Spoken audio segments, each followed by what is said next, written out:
Gameday.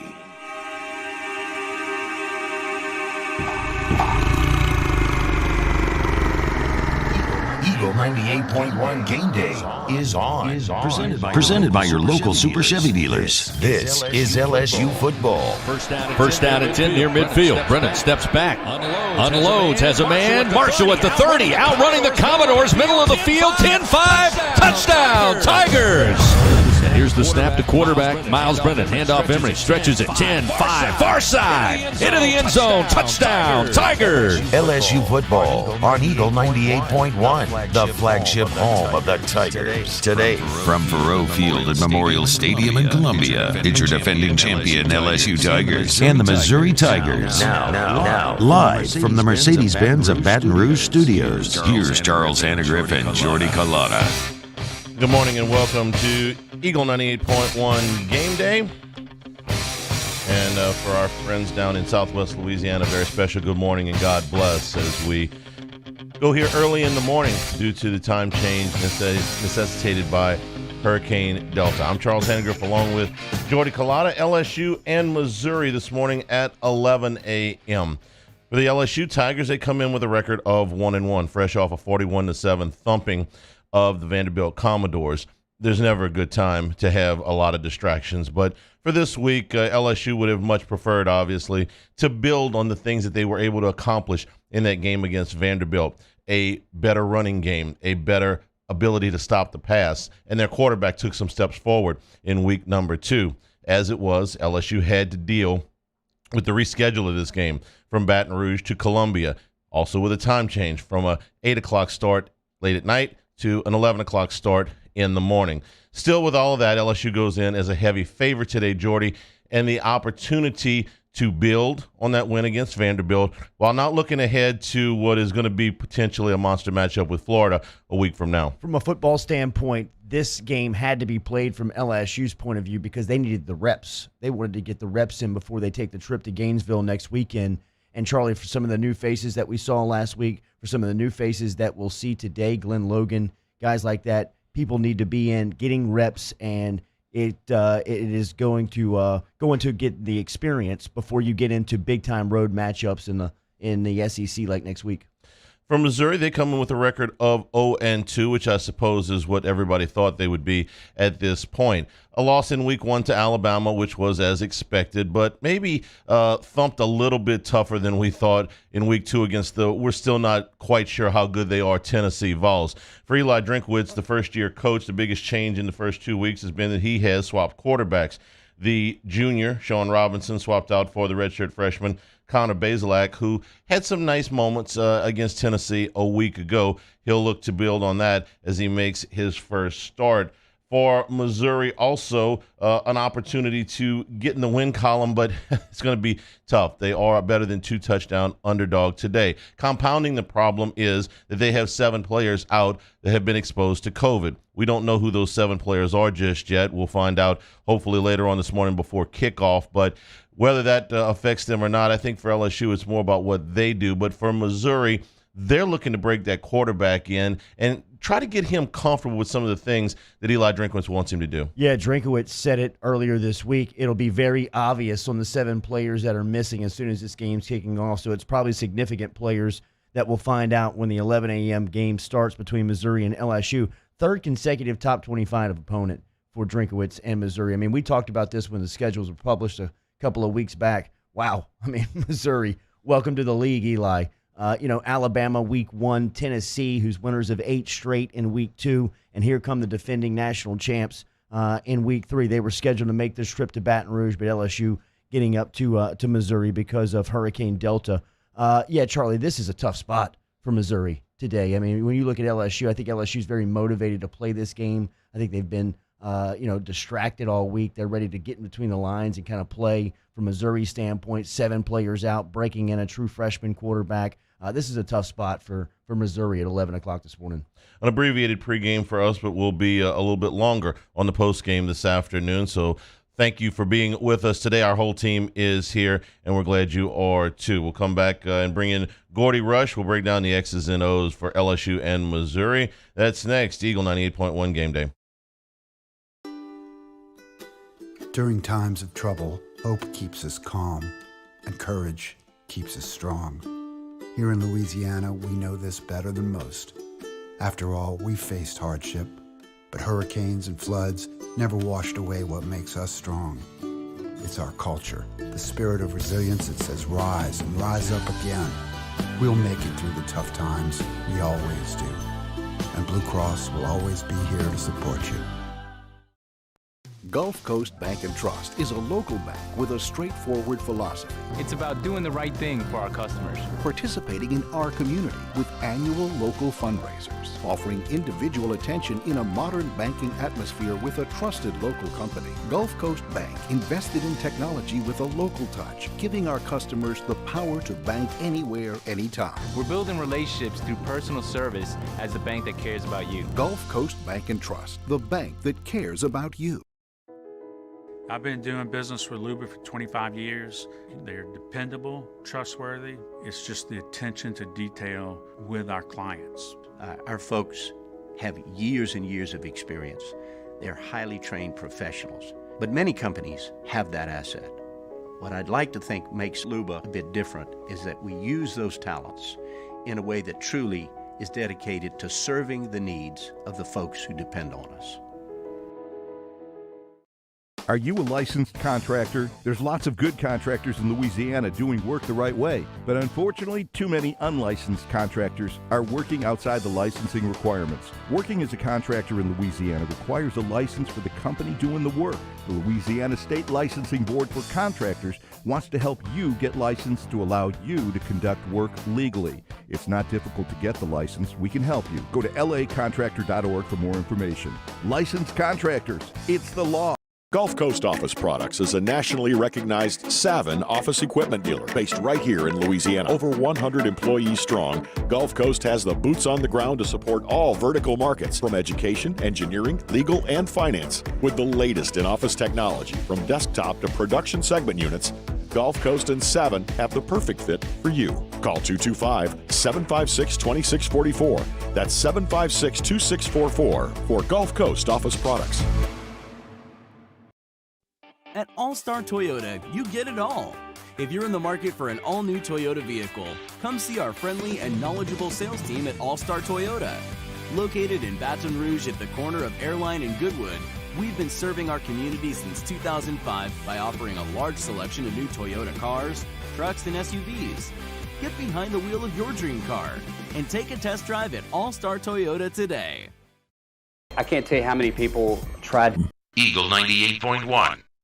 Eagle 98.1 Game Day. Talkin' Tigers. Talkin' Tigers. Presented by Ralph's Market. Ralph's Market, where quality and customer service are a family tradition. Talkin' Tigers. LSU safety Jacoby Stevens. I mean, there's not anything that we're focused on pertaining to the game plan. Of course, we're worried about our families and making sure everything's okay. Outside of football, but when it comes to the game and where we're going to play, that's something that we're not going to worry about. It's something that Coach O is going to tell us, but I don't think that's going to affect how we're going to prepare for this game.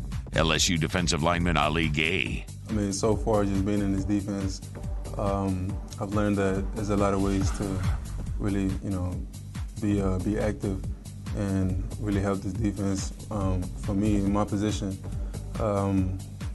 going from, working with Coach Luxcher and Coach O and just defensive line coaches, I've learned to really be able to use my length and my speed and just rushing from the outside.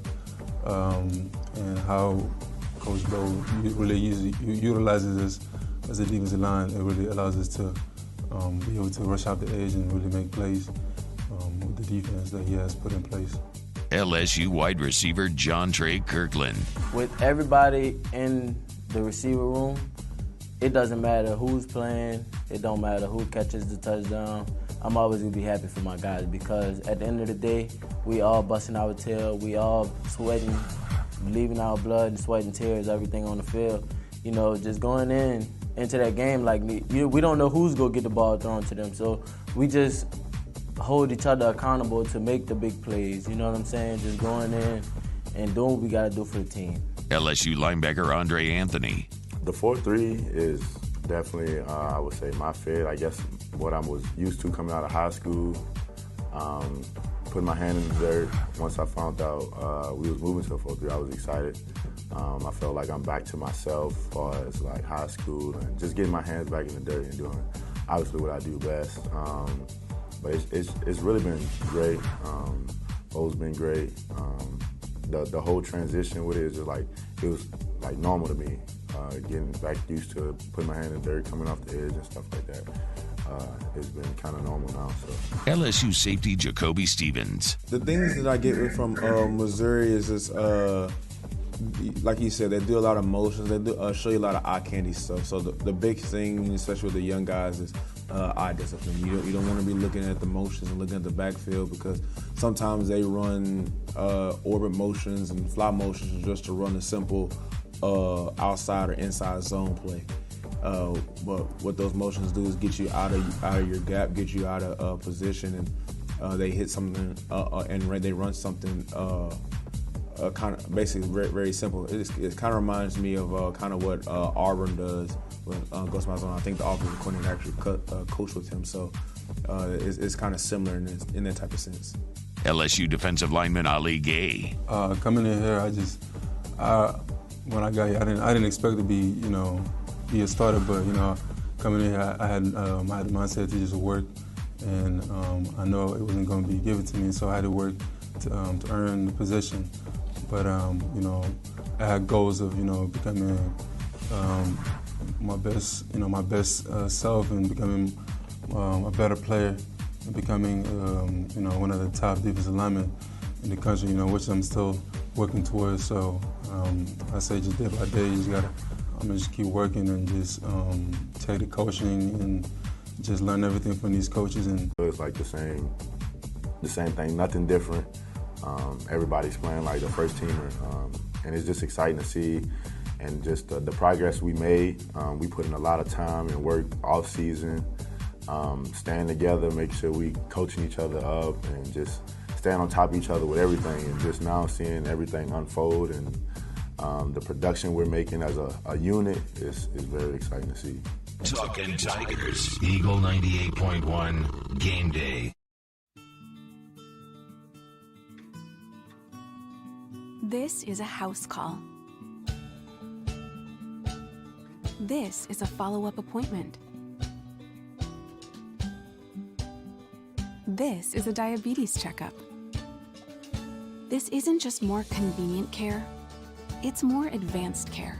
This is innovating healthcare at Louisiana's #1 hospital, Ochsner. ServiceMaster Elite create clean, disinfected work environments. As a local business, we take pride in serving the New Orleans and Baton Rouge areas. Our cleaning protocols follow CDC and OSHA standards for healthcare settings, offices, senior living, restaurants, and industrial plants. Contact ServiceMaster Elite to get your operation ready for reopening with germ disinfection cleaning. ServiceMaster Elite, the trusted choice in professional cleaning since 1996. To all of our heroes working on the front lines of this COVID-19 pandemic, your bravery and selflessness represent the very best of us, and we want to say thank you. I'm asking everyone around the state to join me in celebrating the heroism of our healthcare professionals on the 19th of every month at 1900 hours, that's 7 p.m. Write a note of appreciation, make plans to donate to charitable organizations, or say a prayer. To learn more, visit 19thanks.org. Thank you, and God bless. T-Bob Hebert here with breaking news. Front to Back Boat Services is the shop to upgrade your boat tech this fall. With not one but two NMEA certified techs, who better to install your Panoptic sonar, your HD displays. You want to see the fish under the water before you even cast? They have that. Trolling motor you could control with your iPhone? They have that. So what are you waiting for? Get into Front to Back Boat Services right now. Upgrade your boat tech. Make your boating dreams come true. Front to Back Boat Services. When morning came to Louisiana, we were hopeful, not hibernating. We were mending fences, feeding neighbors, and holding our kids. When morning came to Louisiana, we were wide awake, planting seeds for next year's crops. we were stronger, ready for what's next. And together, as we build anew, Blue Cross stands ready to support you. Gulf Coast Office Products is a nationally recognized Savin office equipment dealer based right here in Louisiana. Over 100 employees strong, Gulf Coast has the boots on the ground to support all vertical markets, from education, engineering, legal, and finance. With the latest in office technology, from desktop to production segment units, Gulf Coast and Savin have the perfect fit for you. Call 225-756-2644. That's 756-2644 for Gulf Coast. Eagle 98.1.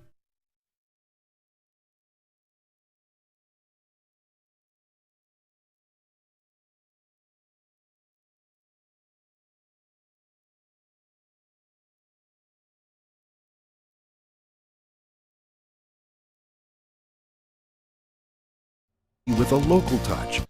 And we welcome you back to Eagle 98.1 Game Day. Charles Hannegriff along with Jordy Collada as we get you ready for LSU and Missouri. Our opposing media segment this week, Matt Moscona visited with Eric Blum, who is from the Columbia Tribune.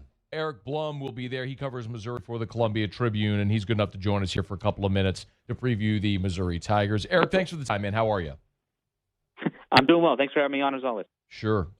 Let's just start with kind of the obvious with what's happened this week. From your standpoint, how did it all come about for LSU to make this trip to Columbia?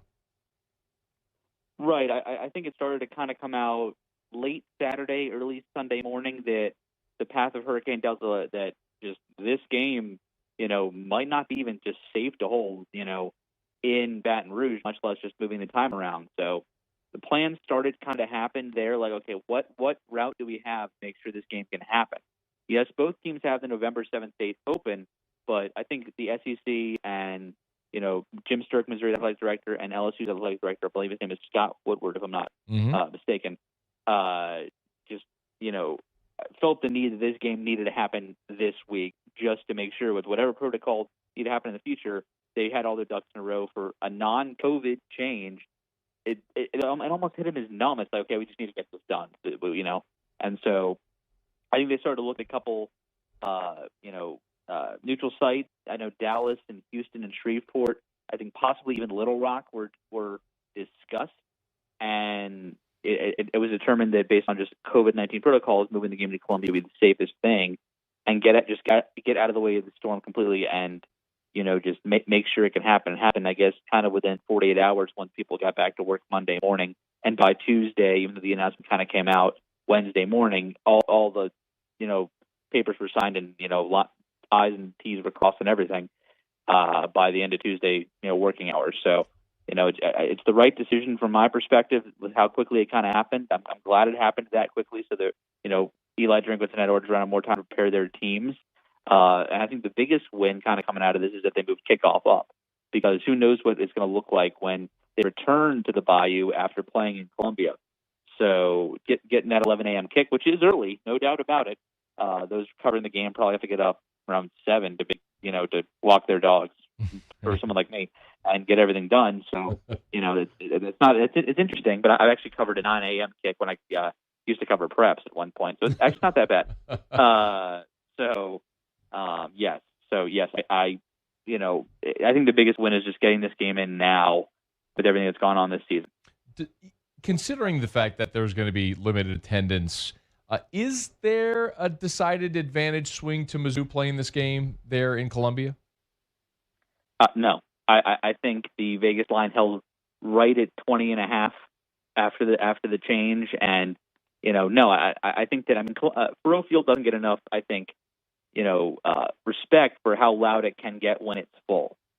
It's just for the open air kind of stadium that it is, when it's going to be about 12,000, 11,000 people in that stadium, about 20% off of their, usual capacity of around 63,000. It just isn't the same thing. You go to a stadium like Tennessee, where I was at last weekend, and they had about 23,000 people, at about 22% capacity there. And it's just a noticeable difference when you can't just have that many people there. That's one of the best things about college football, and it stinks that it can't happen this year. But no, I think there's no decided advantage or disadvantage. Maybe staying in each other's, staying in your bed compared to in a hotel, maybe, but just I don't think the stadiums itself, give anyone a proper advantage. A lot of the norms are being taken away this year, and so I think adjusting to those norms, no matter where you are, is an adjustment. And so this is only game number 2 at home for Missouri in a COVID-19 setting. And this is, I think, road game number 2 after the one against Vanderbilt last week for LSU in a COVID-19 setting. So I think it's dead even in my estimation. Eric Blum's with us, covers Mizzou for the Columbia Tribune. He's on Twitter at @ByEricBlum, BLUM, if you want to go give him a follow. Connor Bazelak is going to get the start this weekend. What do we know about him? So he was the prized QB recruit in the class of 2019 under Barry Odom here. He was a third-string guy last year, but obviously with the QB troubles they had, he got to play in 3 games to retain his freshman status. Probably the most notable of those 2 games was he played in the fourth quarter at Georgia and had more success against a lot of their ones, moving the ball, and probably should have scored. One of their wide receivers dropped pretty much an easy catch in the back of the end zone, which should have been a touchdown, but it wasn't. And then he started against Arkansas, moved the ball very well, and led the team to a touchdown before tearing his ACL in the second quarter. Coming back off of that injury this year, was really thought he was one of the 2 favorites to win the starting job alongside Sean Robinson.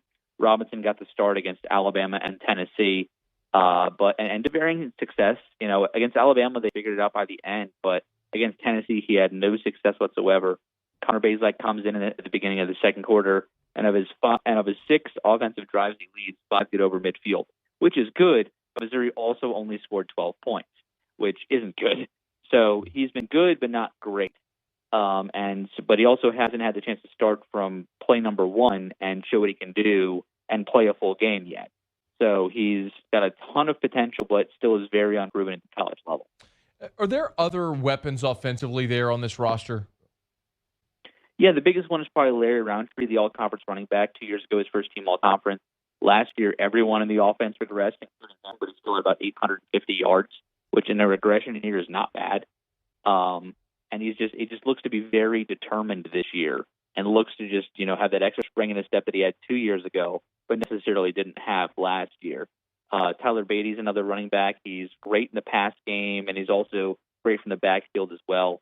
They have a deep, talented group of wide receivers, but they just haven't meshed yet this year, and part of that is probably because of their offensive line that's been banged up because of COVID and other injuries and opt-outs and everything like that. It just seems like the offense has a lot of good pieces. They just haven't been able to put them together necessarily yet. And I'm not sure that fix is necessarily coming quickly, especially when you're facing 3 teams that are currently ranked in the top 16 of the country in the first 3 weeks of the season. Maybe next week against Vanderbilt, Missouri can figure it out better, but as of right now, it just seems a little bit far away from them. Flip it over, Eric, defensively. Barry Odom's teams, that was sort of his calling card, right? They've always had good defensive ends, even when Gary Pinkel was the coach. That's Michael Sam, Alden Smith. I mean, always had that edge rusher. Are those players on this Missouri team? No.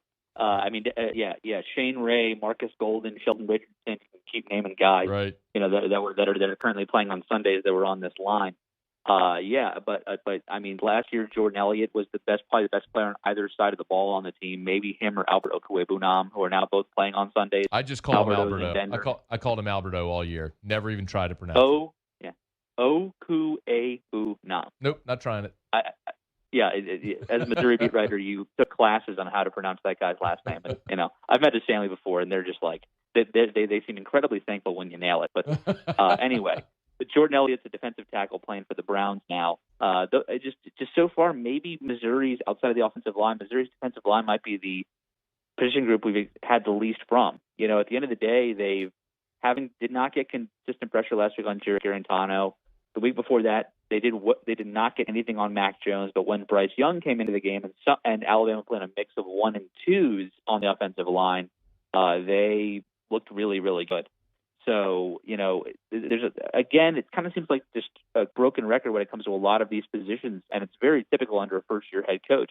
There's a lot of raw talent at each of these position groups from Missouri, but they just haven't been able to mesh quite in the way that maybe because of just COVID or whatever that we thought they might be able to coming into 2020 so far. I think it's something that definitely has to do with the level of competition. But I thought that would maybe raise their game. Okay, playing against the likes of an Alabama and LSU, which I expect this weekend, and a Tennessee makes you figure things out quicker because you're going up against the best talent in the country, or something. They just haven't responded yet, and maybe they just need that one kind of. There is no cupcake game in the SEC, but if there is a cupcake game, maybe it's Vanderbilt, and maybe that's what we're expecting next week. So maybe we'll just see a little bit of just flashes of greatness from Missouri, but they just haven't been able to put 60 minutes together. A couple of more. If there is anything defensively that Missouri does well, where might they be able to challenge or attack LSU's offense? I think they have the best linebacker in the league in Nick Bolton. I just think that when you look at what he can do, his influence over this defense is incredible. 17 tackles last week, and that came in a game where he sat out, I think, a one series because he was injured for a little while, and still had 17 tackles. He just is all over the place as a guy that's going to be drafted in the first 2 rounds of the 2021 NFL draft, without a doubt. Should he come out, and I think he will. In the secondary, Missouri is deep, but they like to rotate guys there. The safety duo of Joshua Bledsoe and Tyreek Gillespie are a good safety duo for a school that's not LSU.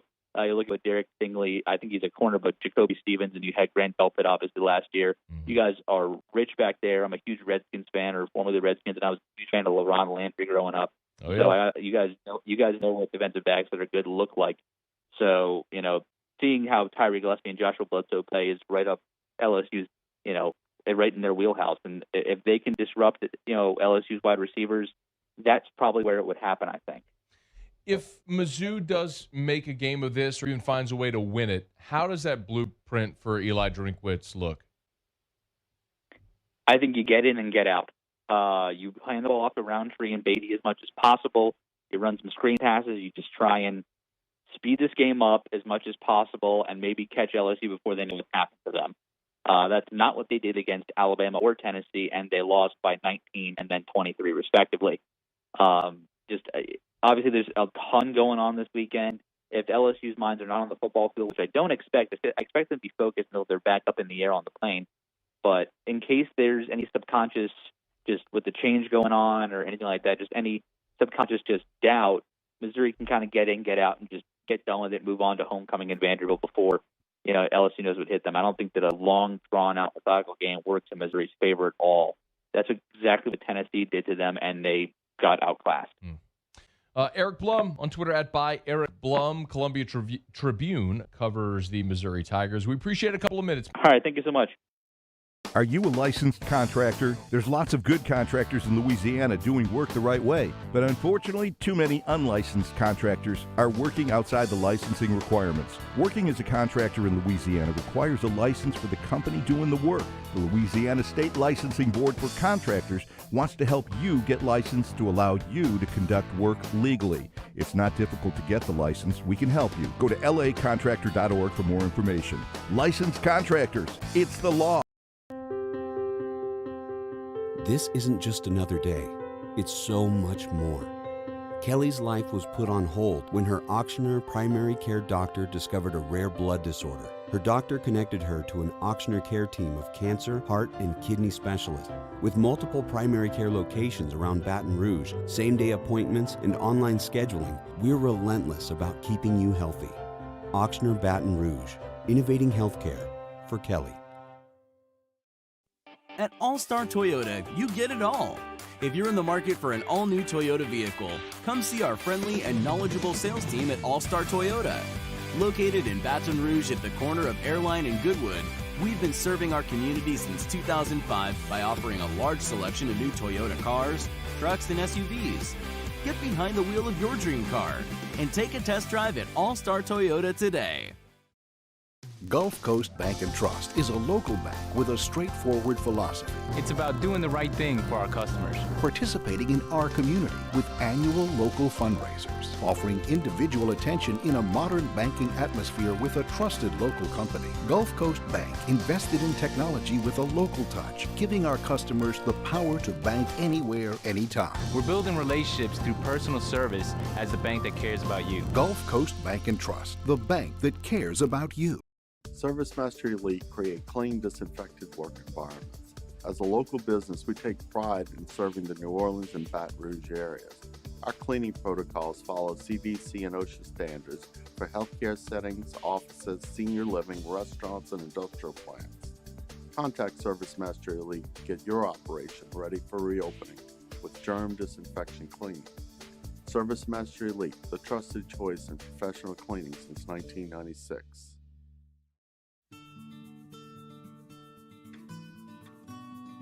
This is a house call. This is a follow-up appointment. This is a diabetes checkup. This isn't just more convenient care, it's more advanced care. This is innovating healthcare at Louisiana's #1 hospital, Ochsner. Hi, this is Chance Inman, President and Eagle 98.1. The Gulf Coast Bank College Football Scoreboard. Gulf Coast Bank and Trust Company, the bank that cares about you. We take a look at today's slate, which, Jordy, I think this is the best card that we've had so far in this truncated and rescheduled football season. We've got 4 matchups of ranked teams today, and some of these things are going early, including number 4 Florida at number 21 Texas A&M. I just feel like, man, Jimbo needs a who. You know, who have you beaten? Well, you can beat all the Vandy's and South Carolinas of the world that you want, but you got to get one of those on your belt. Today, at least, it's a team I think they can move the football on. Now, keeping up with Florida's offense is going to be a chore, but I think they've got a decent opportunity here today to make this thing interesting. Vegas line is moving down. Florida's only 5-point favorite now, it is sliding. which looks fishy, if you will.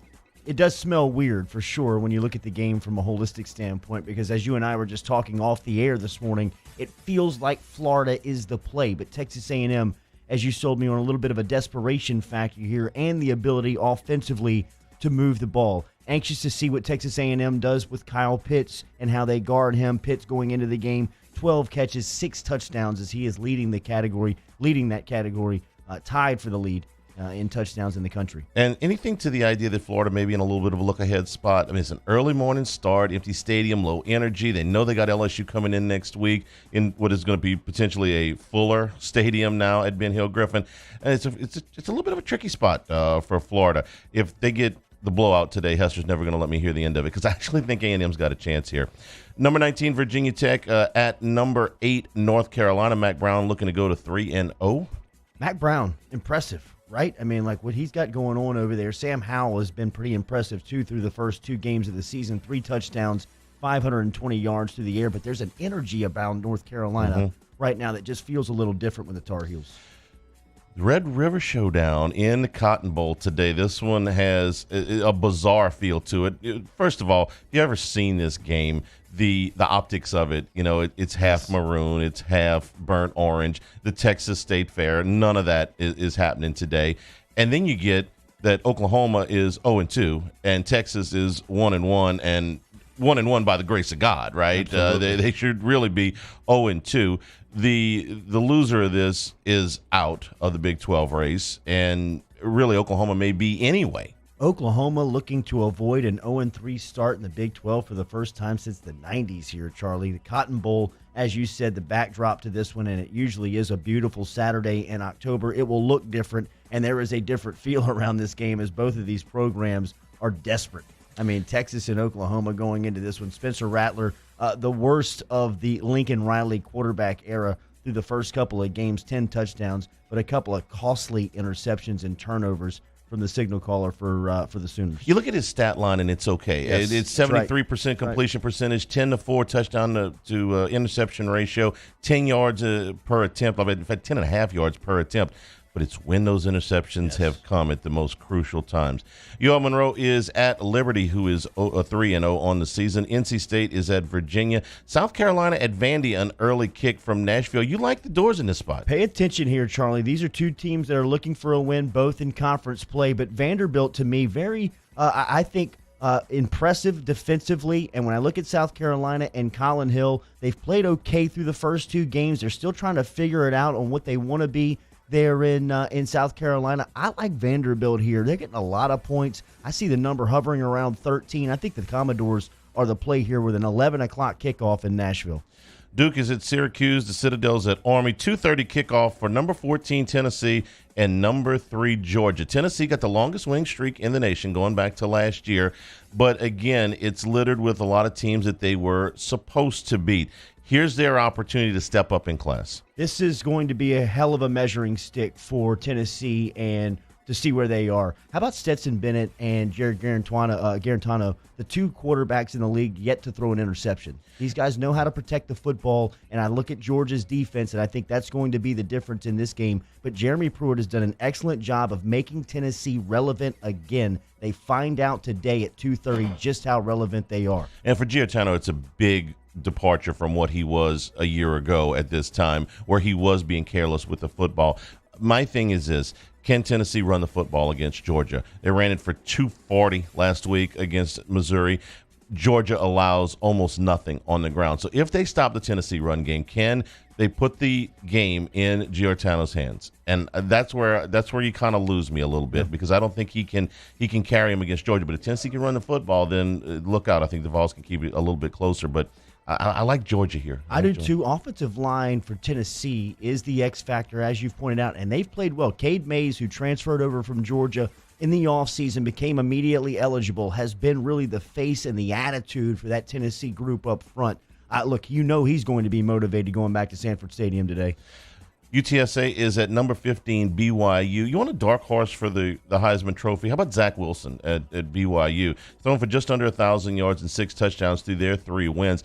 And they don't have another name brand on the schedule. If they want to run out, they want to be considered for the college football playoff, they have to put up big numbers. They're a 5-touchdown choice against the Roadrunners today, who are 3-1. They're not terrible, but there's not another marquee name on that schedule for BYU. Yeah, Gunnar Romney, the top pass catcher for BYU from Zach Wilson. He's caught 16 passes for 2 touchdowns this season.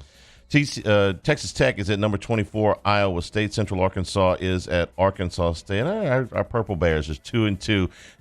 Getting games played, man. Love those guys. Texas State is at Troy. 3 o'clock kick on ESPN for Arkansas at number 13, Auburn. You looking to Auburn to get right today? Yeah, I do. There's a stat, last 10 years in the league, if you win a game as a 2-touchdown underdog, the next week you come back, you are 1-7. Wow. So that worked in Arkansas's favor last week. Mississippi State was better than a 2-touchdown underdog. They won. And generally the thought is that if you're that big of an underdog and you pull an outright win, you can't sustain it 2 weeks in a row. And I don't think Arkansas can sustain it 2 weeks in a row. Auburn got to get the run game going. They're putting too much on Bo Nix. They got to get that run game going. Chad Morris, offensive coordinator for Auburn, going up against his old squad today. This one would be at Jordan-Hare Stadium in Auburn, Alabama. Yeah, they don't like him. Yeah. Up in Arkansas, they don't like him at all. Pittsburgh is at Boston College. 3 o'clock kick for Kansas State at TCU. Middle Tennessee and Florida International. 5 o'clock kickoff for Temple at Navy. 6 o'clock kickoff for East Carolina at South Florida. 6:30 tonight from Memorial Stadium. Number 7 Miami and number 1 Clemson. Boy, we talked about Tennessee stepping up in class. Miami getting a little bit better every week, but this is like going from claiming races to the Kentucky Derby today. Yes, it is. We'll see. De'Aaron King has provided an attitude for this Miami Hurricanes team through the first couple of weeks as Miami 3-0, 2-0 in ACC play. Clemson has yet to play a regular season game. It feels like one that's been close in years. Can Miami make it close today from Memorial Stadium in Clemson, South Carolina? We talked about a measuring stick for Jeremy Pruitt and his program today for Manny Diaz and the Canes. We'll see. Clemson against Virginia last week, not impressive by their standards. The yardstick was a little bit more balanced than you would have thought. It looked a little bit like they were sleepwalking. Looking ahead to Miami are not that good. I tend to think looking ahead to Miami in this spot, Clemson. Look out. Yeah, exactly. Don't poke the bear. Exactly. Don't poke the bear. Number 2 Alabama is at Ole Miss. This game is now a 6:30 kickoff. Was a 5 o'clock kickoff, but they moved it because of the weather. what's left of what is now Tropical Storm Delta. So it's going to be a little bit later of a kick. Points, and lots of points. Speaking of poking the bear, Charlie, Lane Kiffin this week was poking Saban all week, calling him elderly, saying he couldn't guard him. How do you think the old man responds today? With lots and lots of points. Keep the foot on the gas. I do think, though, that there's something to the idea that Lane Kiffin's got some gotchas in him offensively. They'll score some. They're going to get blown out, but like 58-20 or something like that.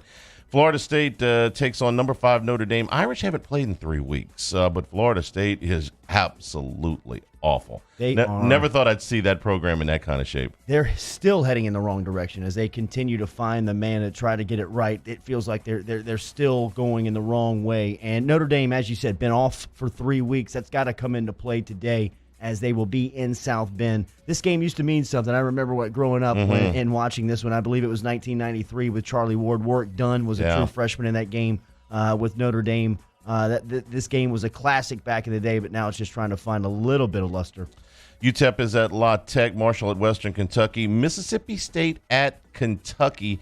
And we talked about desperate teams. Yeah. Kentucky came into the season with such high hopes, and they've largely beaten themselves through 2 weeks. I mean, we're talking about 3 different turnovers inside the 2-yard line, a missed extra point last week that sunk them in overtime and got Ben Mintz a job. I mean, Kentucky, I think, really desperate today to get a win. It is. Yeah, you feel for Terry Wilson because he hadn't played that bad through the first 2 games of the season. As you said, Kentucky just they're beating themselves. This one will be at Kroger Field today. Kentucky favored by 3. Over and under on this one, 57.5. And Charlotte is at North Texas. That is the late game at 7 o'clock. Still feels like a goofy type of scoreboard when I can't put late night games in the Pac-12. Something like that.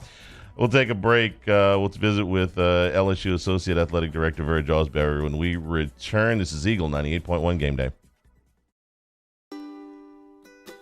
During times of trouble, hope keeps us calm, and courage keeps us strong. Here in Louisiana, we know this better than most. After all, we've faced hardship, but hurricanes and floods never washed away what makes us strong. It's our culture, the spirit of resilience that says rise and rise up again. We'll make it through the tough times, we always do. And Blue Cross will always be here to support you. T-Bob Hebert here with breaking news. Front to Back Boat Services is the shop to upgrade your boat tech this fall. With not 1 but 2 NMEA certified techs, who better to install your Panoptic sonar, your HD displays. You want to see the fish under the water before you even cast? They have that. Trolling motor you could control with your iPhone? They have that. So what are you waiting for? Get into Front to Back Boat Services right now. Upgrade your boat tech. Make your boating dreams come true. Front to Back Boat Services. I've been doing business with Luba for 25 years. They're dependable, trustworthy. It's just the attention to detail with our clients. Our folks have years and years of experience. They're highly trained professionals. But many companies have that asset. What I'd like to think makes Luba a bit different is that we use those talents in a way that truly is dedicated to serving the needs of the folks who depend on us. Gulf Coast Bank and Trust is a local bank with a straightforward philosophy. It's about doing the right thing for our customers. Participating in our community with annual local fundraisers. Offering individual attention in a modern banking atmosphere with a trusted local company. Gulf Coast Bank invested in technology with a local touch, giving our customers the power to bank anywhere, anytime. We're building relationships through personal service as the bank that cares about you. Gulf Coast Bank and Trust, the bank that cares about you. This isn't just another day. It's so much more. Kelly's life was put on hold when her auctioneer primary care doctor discovered a rare blood disorder. Her doctor connected her to an auctioneer care team of cancer, heart, and kidney specialists. With multiple primary care locations around Baton Rouge, same-day appointments, and online scheduling, we're relentless about keeping you healthy. Auctioneer Baton Rouge, innovating healthcare for Kelly.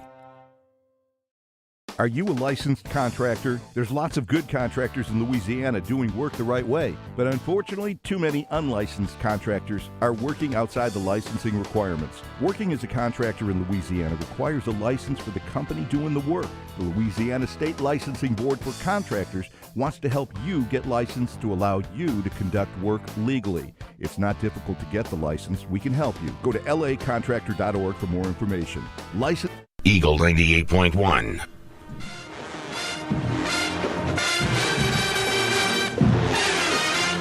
Eagle 98.1 Game Day as we get the early start for LSU and Missouri. Executive Deputy Director of Athletics over at LSU making the trip up to Missouri this morning. You can catch him on Off the Bench with us on Monday mornings, giving us a recap of the weekend and logistically just what's been going on with this LSU football program and the athletic program, as there's been so many moving parts in year, yet on game day and another game week in which adversity faced head-on by the athletic department, good response by the executive team, and now LSU will face Missouri this morning on the road as the home team at 11 a.m. Verge, good morning. How are you? Good morning, Jordan. How you doing this morning? Doing okay, man. Just logistically, another week for you guys in the executive team at LSU, where you're on the phones and making moves and getting this game on the road. Can you just kind of take us through the behind the scenes of this week and all the communication to get this job and get this game kicked off?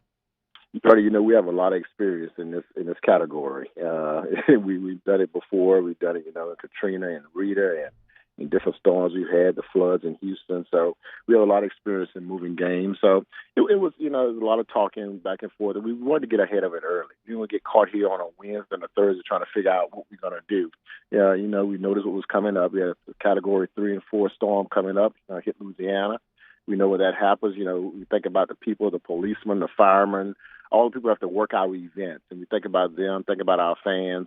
Then we think about our student athletes and our coaches. If we have to play a game, where we're going to play the game and things of that nature.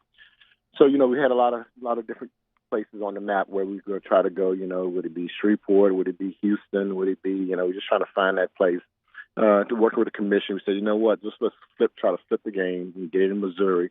And the important part to us, we were thinking about the safety of our student athletes and our coaches. And we also wanted to make sure that, that our team, play a game there and get back here. And secondly, with a young team like we have, we were thinking we needed a football game, Charles and Jordy. We need to get a football game anywhere. I played at a high school. I thought about playing it Friday night. We thought we'd get a game Friday night in Tiger Stadium. We wouldn't even try to do that. We just need to get a game with a young team, especially when you go into the swamp next week. So Coach O was definitely going to play a game somewhere. And when this brought it to us, Commissioner, SEC, starts at Missouri, we worked together and said, look, it's easy, it's simple, it's cleaner. Let's just do it. Let's go. And that's the decision we made as a team. Verge, give me your thoughts on the two decisions that were made also with this game. Number one, the decision to move the team up there early to go on Thursday. And number two, that the time of this game was changed to the early start. Yes, it was very simple. We looked at the map. We said, where's things going to be Friday? And, the storm, we didn't know it moved through faster than we thought. And it started picking up speed, slowing down, picking up speed. So you said, you know what? Let's leave late Thursday night. And leave late Thursday night. The kids would be in the bubble already. They get up there Friday. They'd be in bed. They'd be there. And say, let's try to get the game at 11 o'clock early. But you get the game early, and then, you have time to get back here and prepare for Florida next week. So, and then we didn't know how the weather would be here. If it was bad here, then, where you fly the team back into. Do you fly to Mississippi? Do you fly into Shreveport? Do you fly into Alexandria? Drop them off and bust them in. So you got to think of all those things when you're moving a football team. Not only when you leave and get them out of here, but how you get them back into here if the storm was worse than what it was. Executive Deputy Athletic Director over at LSU, Verge Ausberry, getting set to fly up to Missouri this morning for LSU and Mizzou. That'll be 11 a.m. on Eagle 98.1. One of the great perspectives that Verge gives is from an executive team member, and he's also a former player. Verge, last week, between weeks 1 and 2, that's when you expect to see the biggest improvement for football teams. LSU vastly improved. What do you see from the Tigers? The first time I started with the quarterback. And this week I think he sat in the pocket. He moved up in the pocket and tried to run out of the pocket. He was consistent. Joy, like I told you earlier, when a team scores 30 points a game, you have to win the game. Defense didn't miss more any assignments. let's be honest, having Stingley back on the team, back out there, makes a big difference in secondary. I mean, I don't even think Vanderbilt tested him last week. So that makes a big difference. You get Logan back this week up front on the defensive line. A lot of young guys played. And look, Vanderbilt is not a bad team. They played A&M to 5 points in College Station the week before. So I was expecting a much tougher game. I think they simplified it for the quarterback. He got the ball to our playmakers, let them make plays. We have a lot of playmakers out there. Get them the ball, let them make plays. I tell people, it's unfair because you try to compare everything to Joe Burrow, and he's the best football player we probably ever had at LSU, one of the best there and best in the NFL. But the bottom line, give him what he could do best. And nothing's wrong with first downs. We're not going to score, every time we touch the ball. We're going to get a first down here, field goal here, touchdown here. And that's how we got to make this offense work. On defense, I think both simplified it. We got to play a lot of man, play a lot of zone, too. But a lot of times, man underneath, zone on top, too deep coverage. And that's what you got to do also. So pretty happy from 1 week to the next week. And that's why it's so important to get this game. Because as you know, we're going to Florida next week. Hey, competition gets a lot better. Yeah. Verge Ausberry, our guest right now. Verge, it came out yesterday that Missouri will be without 7 players due to exposure to COVID. What are the protocols in the league for when your opponent has to let you know, or maybe it's the league that lets you know? You can kind of educate us here as to when players are being held out, and do they have to disclose to the other team who those players are? No, they don't have to disclose who those players are because of HIPAA laws. They don't have to do that. But they do have to disclose that they have some players with the virus, and it's a protocol that they go through with the SEC. As you know, Dr. Katie O'Neill, our rep on the task force and works here at Lake and LSU faculty member, she helped come up with that plan of how it's going to work. And they don't have to let us know who the players are. They do have to let us know they have players in that situation. They do the contact tracing on the team who would have problems or issues. And so, yeah, they definitely let us know. As you know, we test 3 times a week. And that's why, when you go up there on a Thursday night or a Friday night, nobody with the football program can leave the hotel. I mean, once you're in the hotel, you're in the hotel, and everybody's together, so everybody's been tested. You have much risk if you leave the hotel and come back in. You put everybody at risk. So that's why we pretty much fly up the day of the game and to do that. So we won't put anybody else at risk if we came in touch with anybody, contact with anybody. But no, they don't have to let us know who the players are. The process, we all get tested the same amount, some 3 times a week, and the SEC is over the testing. So it's not our individual testers doing the testing. Verge, with the protocols that you guys have put in place at LSU and the team members that you travel with, how was last week? How was the first experience of taking it on the road? It was well. It went very, very well. We have the whole team together. Everybody who, there's not many people who doesn't have any purpose to be there. If you're with the team, you work in football. Everything is there, you're getting the job done. We fly just about 120. Used to fly about 180, 200 people, and now we cut that back. Even with managers and trainers, what do you need to put on a game? Keeping it very simple, very bare bone. How many players you need. It's not like an extra, like just honoring or giving a player a gift, which he did well in practice, bringing who you need to participate and play in the game. And that's it. And, it's a 123 people, very simple, very easy, and went very, very smooth. Verge, safe travels, and we appreciate you spending some time with us this morning. We'll talk to you next week. Jordan and Charlie, thank y'all for everything. Thank you, Verge. Verge Ausberry. As we get ready for LSU and Missouri, Mike Detillier will break down the Missouri Tigers. We'll do that next. Eagle 98.1 Game Day.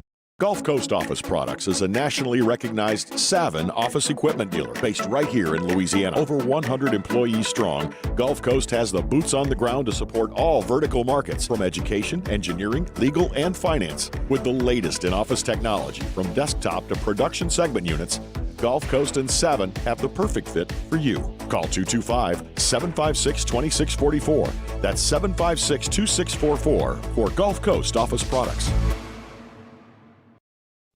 At All-Star Toyota, you get it all. If you're in the market for an all-new Toyota vehicle, come see our friendly and knowledgeable sales team at All-Star Toyota. Located in Baton Rouge at the corner of Airline and Goodwood, we've been serving our community since 2005 by offering a large selection of new Toyota cars, trucks, and SUVs. Get behind the wheel of your dream car and take a test drive at All-Star Toyota today. Gulf Coast Bank and Trust is a local bank with a straightforward philosophy. It's about doing the right thing for our customers. Participating in our community with annual local fundraisers. Offering individual attention in a modern banking atmosphere with a trusted local company. Gulf Coast Bank invested in technology with a local touch, giving our customers the power to bank anywhere, anytime. We're building relationships through personal service as the bank that cares about you. Gulf Coast Bank and Trust, the bank that cares about you. ServiceMaster Elite create clean, disinfected work environments. As a local business, we take pride in serving the New Orleans and Baton Rouge areas. Our cleaning protocols follow CDC and OSHA standards for healthcare settings, offices, senior living, restaurants, and industrial plants. Contact ServiceMaster Elite to get your operation ready for reopening with germ disinfection cleaning. ServiceMaster Elite, the trusted choice in professional cleaning since 1996.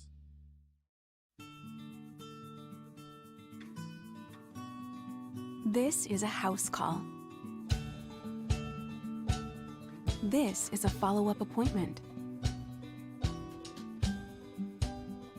This is a diabetes checkup. This isn't just more convenient care, it's more advanced care. This is innovating healthcare at Louisiana's #1 hospital.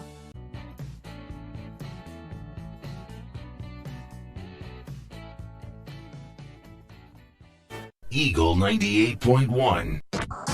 Eagle 98.1 Game Day Scouting Report.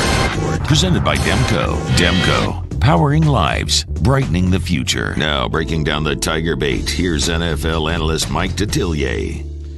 And we bring in Mike D. Mike, pleasant good morning to you. Good morning. I hope everyone's well this morning. Yeah, so same thoughts here. Let's take a look across the field at the Missouri Tigers.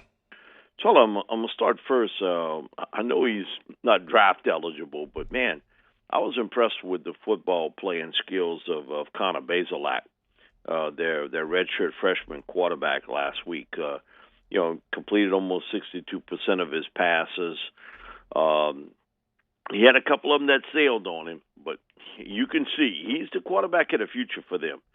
That man, he's a thickly built 6'3", and Connor Bazelak, who I really think a lot of. I think that guy is going to be the player that Missouri is going to build around the next few years. At running back number 34 is a guy I really like, Larry Roundtree, 6'1", 225-pound running back. He's not used much in the passing game. Yeah, he is a north-south power runner, really effective in the short yardage, red zone areas of the field. But he's got good field vision. He's built really powerful in the lower body. He's got that real strong leg drive and ability to get out of a tackle. I think he's a guy who's a late-round pick. Some team's going to pick. Again, man, you can see he's built to play the position, and he's been productive. Now, he's had some issues where the coaches have felt maybe at times he wasn't giving them the greatest of efforts, but he's a really talented running back. And out on the field, you can tell that guy, kind of on the hoof. That guy can play. I mean, he's a really, really exceptional talent. And if he cranks it up, he's got a chance to play at the next level. So keep your eye out today for Larry Roundtree, who's really been their bell cow runner ever since he's got to Missouri, number 34.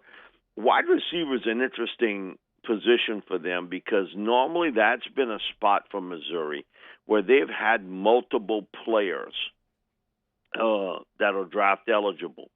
This year, their best receiver is number 7, Damon Hazelton, who's a grad transfer from Virginia Tech. Most people thought he would be an SEC player, but not at Missouri. Most people thought he would head to Tennessee or quite possibly even Ole Miss. He ends up at Missouri. He's a big, tall drink of water, 6'3", 210-pound receiver. Been an all-ACC player twice at Virginia Tech. Really productive. He's got great size, can catch the football really well over the top. He's a guy that's a mismatch for corners because of his size and his leaping skills. Really great athlete, highly recruited coming out of the Baltimore, Maryland area. So Today the matchup is going to be, do they stick Stingley on Damon Hazleton? Because there's no doubt he's their best receiver they have, number 7. Really talented young man. I'd give him a middle-round pick grade and see how well he's going to work out for the scouts. But, man, he's impressive. Was impressive at Virginia Tech and certainly has been impressive in the first couple games. He's just been finding somebody to get him the football. Up front, along the offensive line, every year they got one, Missouri, and they have one this year, number 79, Larry Barham, 6'6", 310-pound right tackle. He has seen some work at guard, also at the right tackle position. He's the guy that they run behind a lot, being on the right side, that strong side. They like to get right behind him and just sort of barrel away at him. He still needs some work as a pass protector, but I like his run-blocking skills, and he's got a chance as a developmental player in the National Football League. So we're looking at a late-round pick in Larry Barham, and you can see him, number 79. You can't miss him. He's a big guy out on that football field. The surprise for me, Charlie, is the fact that they have so much experience on defense, and yet they've been lousy on defense. I mean, absolutely bad on the defensive side of the football, and yet their 4 starters along the defensive line, they're all seniors, every one of them. And normally when you got that type of, experience coming back, you're pretty good there. They've been gashed. Tennessee just handed it to them last week, rushing the football. And that's surprising to me because I thought that would be the strength of that football team, would be have all those returning guys. They just have not played well at all. I think Trey Williams, 6'5", 265, number 0, I think he's a guy that's got a chance to play at the next level. He's a flash player. You don't see it every snap, but, man, he's really talented athlete and certainly built for the position. I'd give him a late-round pick grade. The guy's the best player and the best prospect, though, is number 32, their weak side linebacker, Nick Bolton, who's been an impact player almost from day one there. He's not the biggest edge linebacker in that he's barely 6 foot tall and he's about 230 pounds. He's built like the LSU linebackers are in the fact that he's not real tall, but, man, is he rangy. He can run the field well. He's averaging almost 11 tackles per game. He's a guy that's an outstanding pass rusher coming off the edge, can also drop back into coverage part of the game extremely well. I'm not sure, Charlie, that he's not better off as an inside linebacker, but that they've decided to put him out on the weak side because he's got some skills that you could sort of simulate, very similar to Deion Jones when he was at LSU. And Debo has been a really good interior player out with the Atlanta Falcons. So, man, today, watch Nick Bolton and number 32. He is always around the football. His radar is clamped in. He can also drop back in coverage, rush off the edge. I've given him a second-round pick grade. He's a guy that can certainly play and play big at the next level. In the secondary, the one guy to watch is number 3, Martez Manuel. He is just a sophomore, but they play him up on the line of scrimmage almost like another linebacker. And he has really been an excellent player against the run, and they've had to use him there because their run defense has been so leaky. He's been the real surprise of that football team. He's a well-built 6'1", 205-pound strong safety. But really, he's like another linebacker out on the field for them. Got a lot of range, really smart football player, and he's a good open field tackler. So Missouri isn't void of talent. The surprise has been their defensive line with so many returning starters, so much experience, has not played well at all. And they have just been gashed up front, rushing the football. And I'm sure if I saw it, so did LSU. Offensively, you're playing with a young quarterback in Connor, and just see how well he can handle up on that pass rush. It's really gotten better for LSU with Ali Gay, Andre Anthony, B.J. Ojolari, how well he holds up there But, they've always been a team that has had that signature player at quarterback. You go back to Chase Daniel, Drew Lock. They've always had that sort of guy. They got another one in Connor Bazelak. The only thing is, being a redshirt freshman, he doesn't have much experience on the resume. Mike, we got about a minute. Just your thoughts on Eli Drinkwitz, what kind of coach he is and what kind of fit this is for Mizzou. Interesting, because that offense he ran at Appalachian State certainly isn't the offense he's running today. I think he's done a great job in the recruiting part. There's a lot of talent in that Missouri-Kansas area, and I think it's more up front. I think he's a nice fit for them, but he's had to change offensively and what he wants to do. They were such a heavy run-oriented team at Appalachian State. Missouri's built to throw the football. So, it's an odd kind of connection, I think, a lot of him as a coach. He knows how to get the best out of his players. And when you win the sort of games he won at Appalachian State, one thing for sure, you know how to squeeze all the vitamin C you can out of the orange. Mike, as always, we appreciate it. We'll talk to you next week when LSU travels to Florida. Thanks a lot, Charlie. I think that one might be a little longer than this one. Yes, I kind of had that feeling myself. Thanks a lot, Mike. Have a good day. Thank you, brother. You too. And we come back, we'll talk with Jimmy Ott. We'll do outer locks and see if we can benefit you a little bit today. Brought to you by your local Super Chevy dealers. It's Eagle 98.1 Game Day.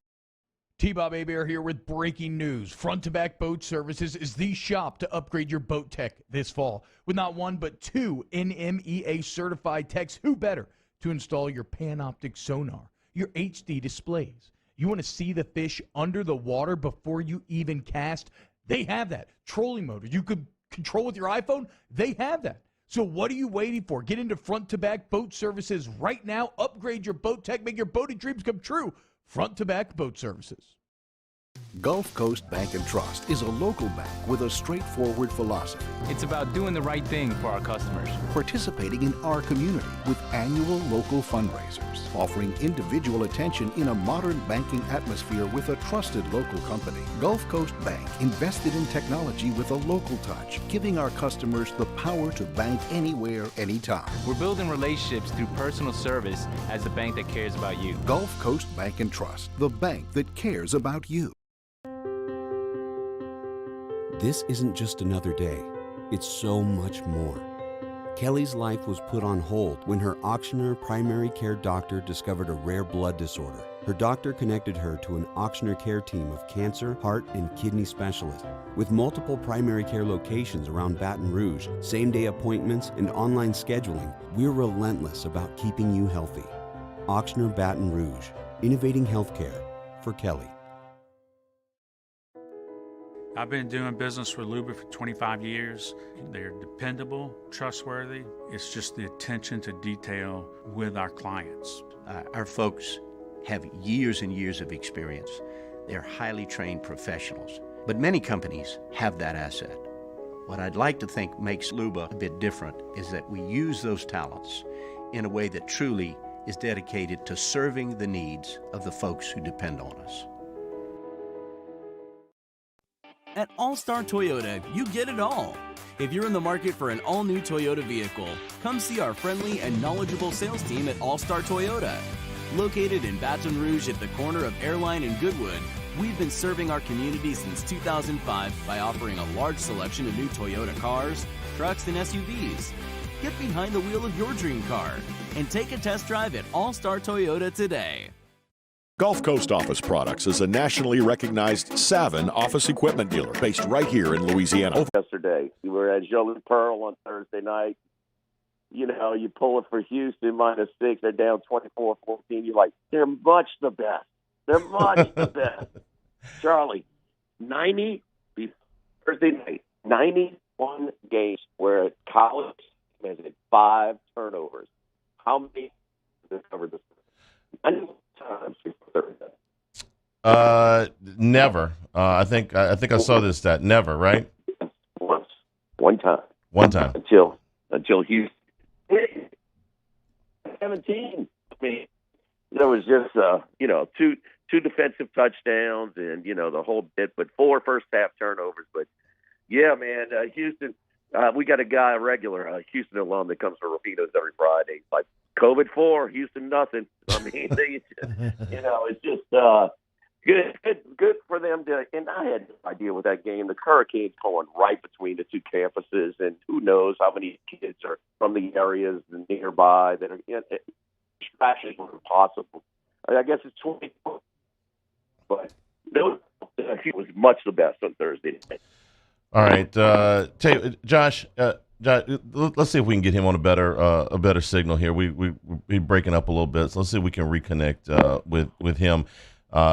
He's talking about the game Thursday night, +5 in a turnover ratio, and you get 2 defensive touchdowns.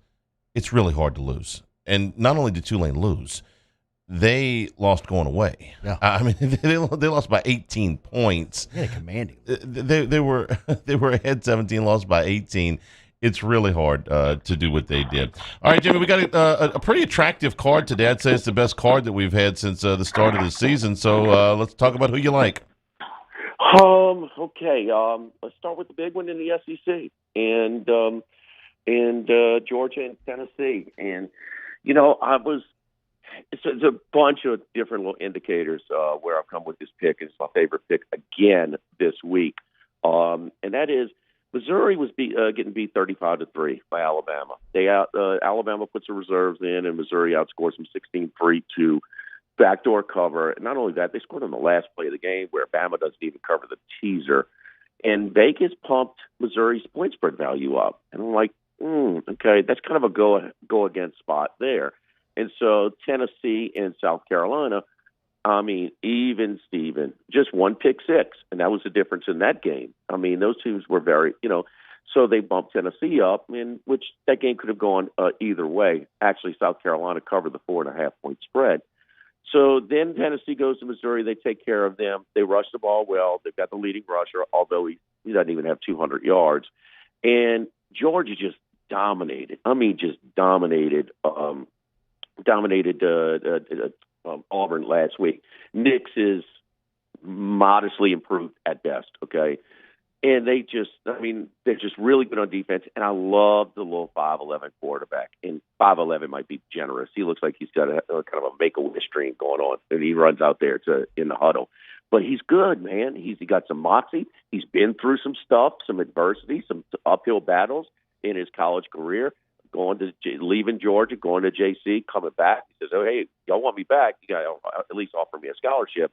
And I just love his moxie and his feel for the game. And he's not a pro, but he gives them something.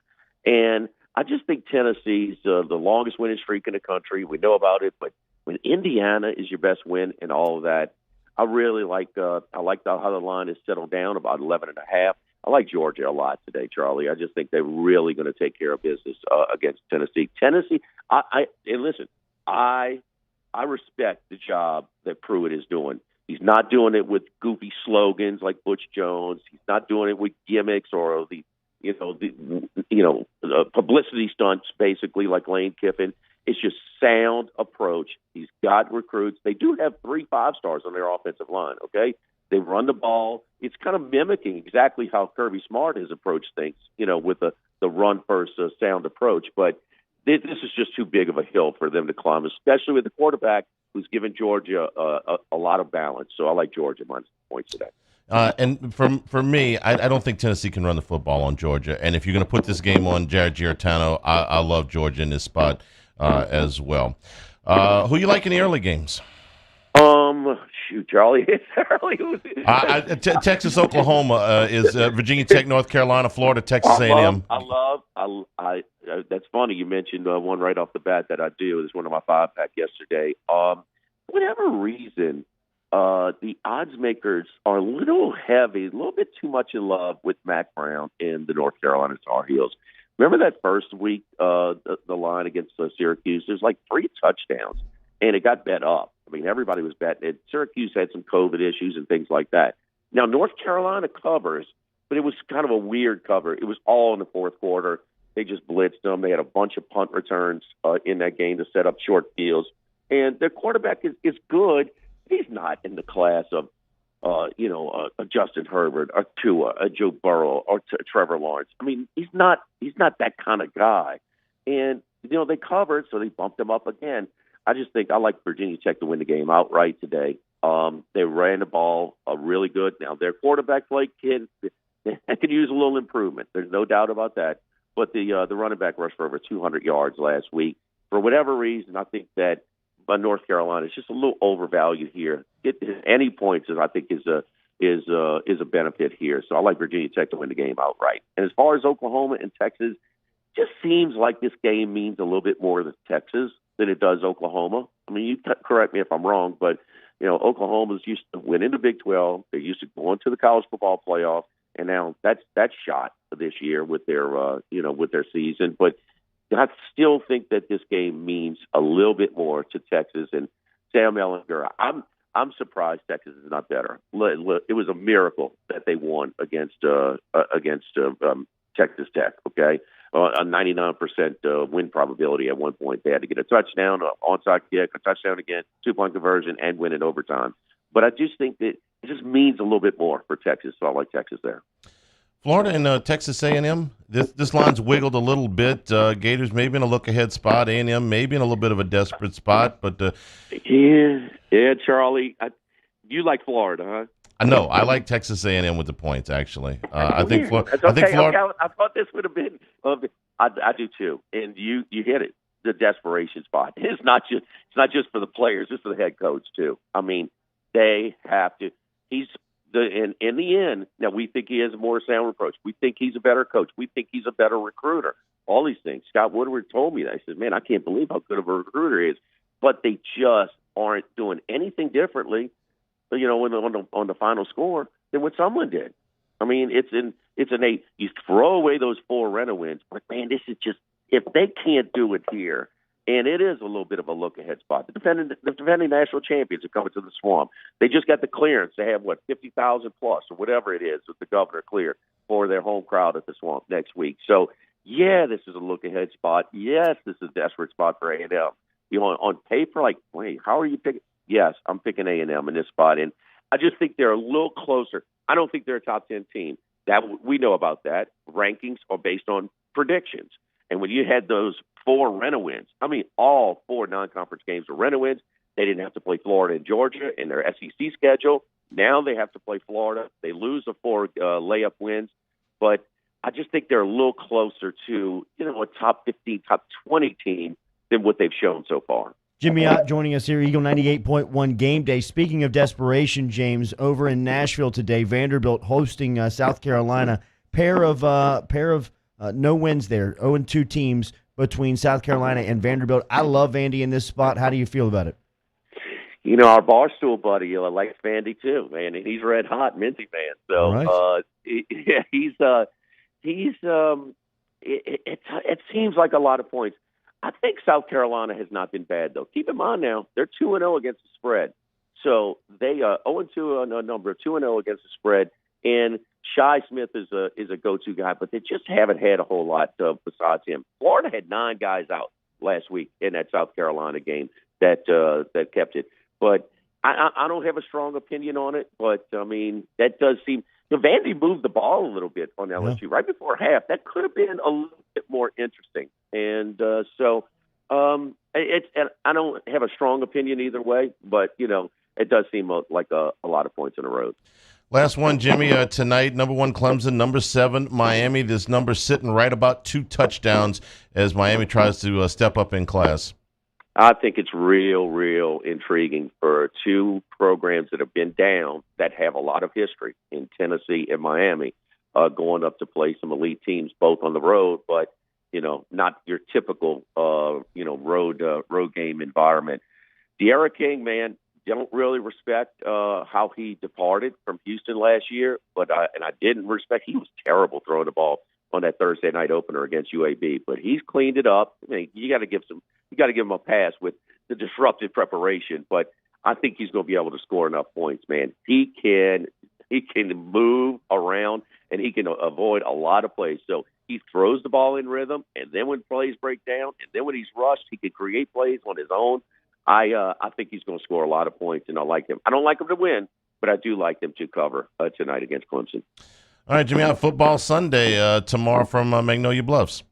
Yes, indeed, man. The shortest drive to Mississippi Sportsbook is in Natchez, Mississippi. Magnolia Bluffs football Sunday. Myself, Mincy Man, and also Rohan Davey, 10 a.m. to noon. We've got recap LSU football and college football, preview the Saints in pro football, and we've got picks.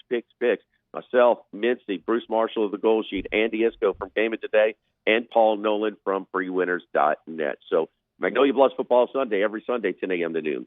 Jimmy, we appreciate it. Safe travels. We'll talk to you next week. All right, boy. Take care. Have a good day. Brought to you by your local Super Chevy dealers. We're going to go to Shay Dixon. We'll talk a little recruiting when we come back. Eagle 98.1 Game Day.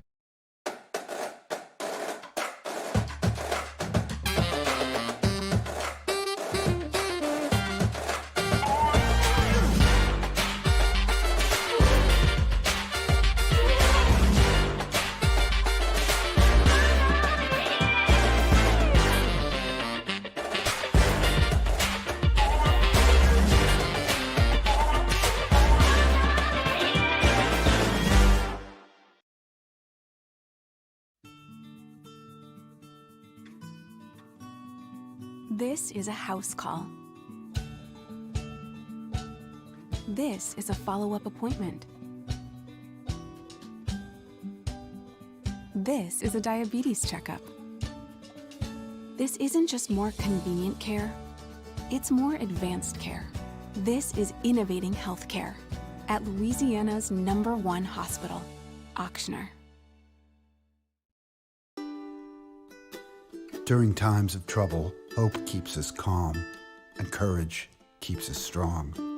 Here in Louisiana, we know this better than most. After all, we faced hardship, but hurricanes and floods never washed away what makes us strong. It's our culture, the spirit of resilience that says rise and rise up again. We'll make it through the tough times, we always do. And Blue Cross will always be here to support you. ServiceMaster Elite create clean, disinfected work environments. As a local business, we take pride in serving the New Orleans and Baton Rouge areas.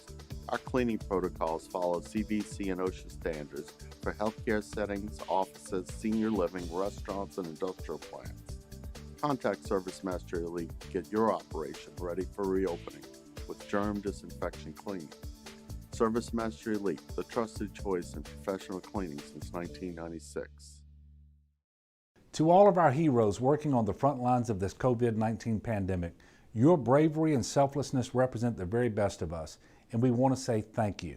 I'm asking everyone around the state to join me in celebrating the heroism of our healthcare professionals on the 19th of every month at 1900 hours, that's 7 p.m.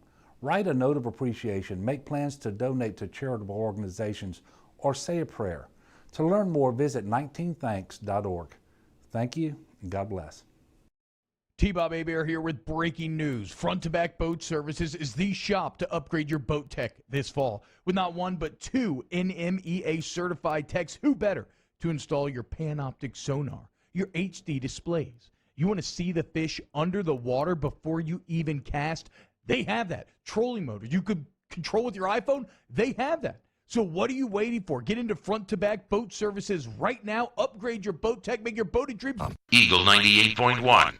Eagle 98.1 Game Day. Recruiting with Shay Dixon of 247 Sports. Presented by GMFS Mortgage. GMFS Mortgage. Changing lives. Welcome back. Eagle 98.1 Game Day, presented by your local Super Chevy dealers. Talking recruiting each week here with Shay Dixon of Go 247, just like we do. Shay, thanks for waking up early with us this morning. How are you? I hope everybody's safe and sound with you. Really matter if you're playing home or away. Now, granted, with 20,000 people and Corey Foreman and Mason Smith and guys like that get in for a game, and that helps. Now you're only down to, 4 home games instead of 5. But I didn't know a lot of guys who were planning to come in for this weekend's game, especially with the hurricane and just travel being tough on the road. So I don't see this one being a huge blow to them to have to move it on the road. And like I said, it's kind of just business as usual with phone calls. And that's kind of what Ed Orgeron talked about this week is he thinks that they're recruiting as well as anybody in the country because in his mind, nobody can be on the phone more than them. You can be as much as them, but every free hour that they're not game planning or on the practice field, they're on the phone talking to recruits. Shay, we've seen some pretty big-time matchups within high school football as the season has gotten underway right here in Baton Rouge. We saw Edna Carr beat Catholic High at a midweek game. Walker traveled down to St. Thomas More of Lafayette last Friday night that had a lot of players on the field. Is there anything that's been standing out to you since high school action has kicked up here in the state of Louisiana of anybody that you may have seen? For me, this question really is leading back to a guy like Jack Besh. I saw his production last week, and he seems like somebody who's just off of LSU's board. But tell me about somebody like him. How can a recruit play his way onto somebody's board that maybe didn't have the opportunity of camps in the offseason? Great question, because it's games like that. I mean, you got to think about it. So many of these kids, whether you're about to be a junior or about to be a senior, like Jack Besh, for instance, rely on spring evaluations, which is when the coaching staff comes to your high school and they watch you work out. And, they may get to sit down and talk with your coaches about things and get a really better feel for you academically, athletically. And then summer camp's huge. That is the only time a coach can work hands-on with a kid. And you don't know how many times. And it's going to happen this cycle when they're saying, damn, we missed on that guy. How many times? DJ Chark, I went through and just thought of all the guys who didn't have an offer, came to camp, and LSU said, whoa, this dude doesn't look like this on film. Or now that we're different, and they get to test and really put them under the mic. I thought Chris Hilton had a really good game a week ago. He's a guy for LSU that I think is pretty undervalued in terms of, everyone will talk about Brian Thomas being uncommitted or talk about Mason Smith or Corey Foreman. A guy like Chris Hilton, he just continues to get better. I like him a lot. But to bring it back, a guy like Jack Besh, he's committed to Vandy right now, and Vanderbilt's done a really good job. It used to be TCU, and recently it's been Vandy. Virginia's done a good job of it. And all of these coaches all these staffs have coaches that have ties to Louisiana. So they know, let's get in there and take the kids that UL and Tulane and Tech would usually get. And that's what a guy like Jack Besh, for instance, is going to Vandy. He can raise his stock as people continue to see what kind of player he is. He's big, he's physical. I think he can do a little bit of it all. He's not quite tall enough to be a tight end for you, but he's fast enough to still get it done at receiver. I like him a lot. He's a guy that, you're right, is sort of on that cusp of an LSU offer, or at least on LSU's board. And they've got 3 receivers committed, and we see him waiting out Brian Thomas right now. Well, a week ago, they offered Malik Neighbors right after his first game out of Como.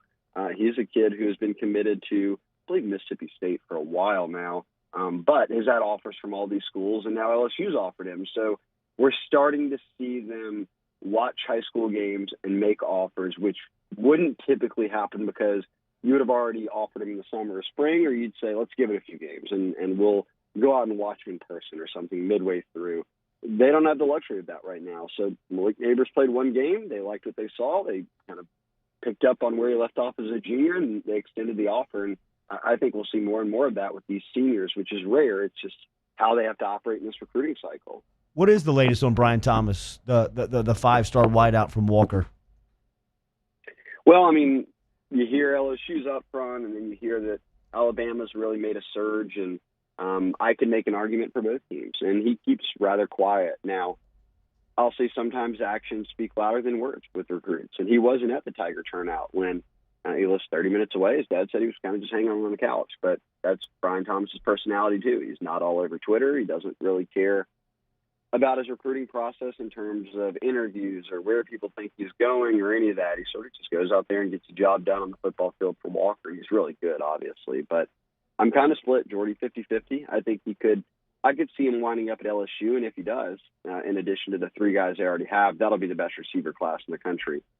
If he doesn't, he'll probably wind up at Bama, and they have 3 pretty good top 15 receivers. That will be the best receiver class in the country. So I think he's a bit of a swing man if you want to sit around and stare at rankings and think kind of who might have the best guys. But regardless, I think LSU and Bama are coming away with the best receiver classes from what I've seen this cycle. And if you don't get a guy like Brian Thomas, then you move on Malik Neighbors. And I think that's why we saw the offer go out. It wasn't because they felt like they were trailing for Brian Thomas. It's, hey, Malik Neighbors is good enough to play here. And let's go ahead and give him an offer. And if it comes to a point in time where you really got to press for his commitment, you're not doing it while also offering him. He's already got the offer. So we'll see what happens there. I like Brian Thomas a lot. Look, he's going to push Mason Smith, and so is Sage Ryan for number one player in the state. So it's going to be interesting to me to see how all three of those guys' senior seasons play out. They've already all hit the field, but how do these next couple of months go? Because I couldn't see anyone but those three ending up number one in the state, and they're all that five-star territory now.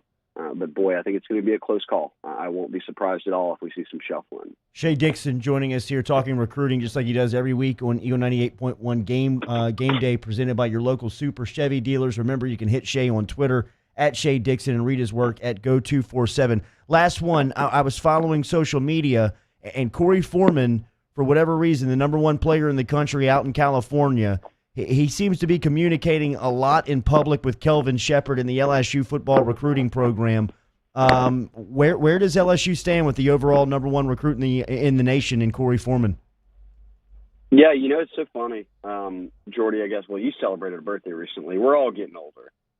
But it was one of the, when Jai Eugene's son, when I made his profile, he plays at Destrehan. I think he's in 10th grade now. Jai Eugene Jr., I said, Jesus, I am getting old. Yes. I feel that way right now with Kelvin Shepherd. Boy, it was yesterday when Kelvin Shepherd was playing middle linebacker at LSU, making plays and playing with Perry Riley and those guys out of Georgia. And now you look at him covering recruiting, and we heard this. We hear it with Christian Locator. We hear it with Jeff Martin. We hear it with Colin D'Angelo, all these guys behind the scenes that do stuff in terms of recruiting. And they hired Kelvin Shepherd this offseason, and he's been big for him on the recruiting trail. But he struck up a real bond with Corey Foreman. And I've talked to numerous people at LSU that said, look, Coach O, everything runs through him. And you don't land Corey Foreman without everyone on the staff pitching in. But if he winds up at LSU, some real kudos go out to Kelvin Shepherd because they've struck up a bond. And it's been interesting to see that in recent weeks, both, I guess it was this past week, Greg Biggins, who is our West Coast analyst and gets a lot of interviews from the Foreman family. He was out in front of all the Eli Ricks and Rajon Davis to LSU stuff before anybody was really, really on top of it coming out of California. And this week he switched his crystal ball pick from USC to LSU. And he said, look, I don't think that necessarily it's done for USC. I just think that right now they ain't playing football. And the fact that he can go to an LSU game, he's been there twice in the past few weeks, past month now. He brought his parents both times. They're serious about things. And then from talking to Steve Wiltfong as well as talking to Biggins is Eli Ricks' family moving down here from California, from Mater Dei, and seeing the success he's had early on. Rajon Davis being at Mater Dei, one of the top kids in the country, obviously one of the top kids in California, being committed here as a linebacker. Their family has done a really good job with the Foreman family because if you're from California, what do you know about LSU? It's tough, right? Well, you ask everyone out there, your high school coaches, and they say, well, we love Ed Orgeron because when he was here, he recruited our school. He was all over Centennial. He was showing guys love top to bottom. And guys like Eli Ricks could remember being in 7th grade and going to USC camp or whatever it was and meeting Ed Orgeron. So that was a factor, but then what do you know beyond that? Maybe not a lot. So you got to trust people who have experienced it. And when you've got a family like the Ricks family, when you've got a family like the Davis family who are all right about your son's age, they're all have the experience of being committed to LSU or currently starting at LSU as a true freshman, those things are big. And that's something Georgia doesn't have. And that's been considered the main competition. So as Biggins said, don't write off USC. They'll do whatever they can to get him. He's got buddies that are going there. They're always, and he knows everybody on the team. They'll be in the picture. But if this has been an LSU-Georgia race, some thought that Georgia was out front. I could have believed it. But the past month, something's changed. I would say what's changed? The fact that they visited twice, that LSU's playing football right now, that he's been able to go to one of those games. That's been big. And as Biggins put it, if he's picking tomorrow, it wouldn't be Georgia, it'd be LSU. Wow. Shay, we appreciate it, man. Have a good day, and we'll talk to you next week. All right, guys. Hey, not too much bourbon and Cheerios, Charlie. Not this early. No. Laying off. We'll take a break. Gordy Rush when we come back. Eagle 98.1 Game Day. When morning came,